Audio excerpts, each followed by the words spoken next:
વલસાડના તિથલ રોડ પર આવેલા સરદાર હાઇટ્સની દમણગંગા બિલ્ડિંગના 13મા માળેથી યુવાને પડતું મૂક્યું।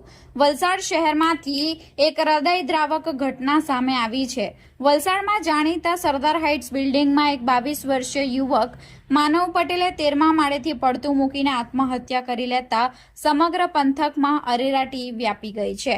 દમણગંગા વિંગના 13મા માળથી ઝંપલાવતા જોરદાર અવાજ સાથે પટકાયો હતો। પ્રાથમિક માહિતી અનુસાર ડોમિનોઝ પિઝામાં ડિલિવરી બોય હતો। તેણે આર્થિક સકડામણથી કંટાળી આ આત્મઘાતી પગલું ભર્યું હોવાનું બહાર આવ્યું છે। દમણગંગા વિંગના 13મા માળે પહોંચ્યો હતો અને તેણે પહેલા જે બાજુથી કૂદવાનો પ્રયત્ન કરી ત્યાં નજર ફેરી, ત્યારબાદ સામે ગયો અને લોબીમાં જોવા લાગ્યો અને ત્યારબાદ મોબાઈલમાં જોયું અને ત્યાંથી છલાંગ લગાવી દીધી હતી।